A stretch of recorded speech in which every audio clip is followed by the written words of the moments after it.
செண்டுவாரை திரு இருதய தேவாலயத்தில் இயேசுவின் திரு இருதய திருவிழா நடைபெற்றது.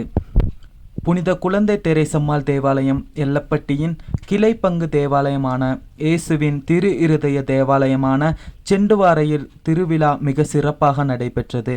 ஏப்ரல் 29, 30ஆம் தேதி மற்றும் மே 1ஆம் தேதிகளில் திருவிழாக்கள் கோலாகலமாக நடைபெற்றது. 29ஆம் தேதி மாலை 5 மணிக்கு ஜெபமாலை பிரார்த்தனைகளுடன் துவங்கப்பட்டது. திருவிழா கொண்டாட்டங்கள் மே 1ஆம் தேதி மாலை சப்பர பவனி ஊர்வலத்துடன் நிறைவடைந்தது. 29ஆம் தேதி மாலை 5 மணிக்கு ஜெபமாலை பிரார்த்தனைகளுடன் துவங்கப்பட்டது. 6 மணிக்கு சிறப்பு திருப்பலியும் 7 மணிக்கு அருட்தந்தை மெண்டஸ் அவர்களின் தலைமையில் சிறப்பு தியானமும் நடைபெற்றது. 30ஆம் தேதி மாலை 4:30 மணி அளவில் கொடி பவனி நடைபெற்றது. 6 மணிக்கு கொடியேற்றமும் நடைபெற்றது. அதன் பிறகு பங்கு தந்தை அலெக்சாண்டர் மற்றும் மெண்டஸ் பங்கு தந்தையும் இணைந்து திருப்பலி மற்றும் தியானமும் நடைபெற்றது.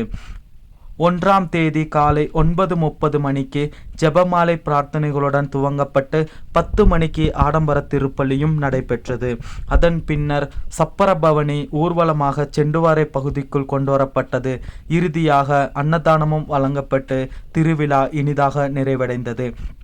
திருவிழாவில் பங்கு தந்தை அலெக்சாண்டர் மற்றும் நூற்றுக்கணக்கான கிறிஸ்தவ விசுவாசிகள், எஸ்டேட் பகுதி மக்கள், தேயிலை தோட்ட தொழிலாளர்கள் அனைவரும் பங்கெடுத்தனர்.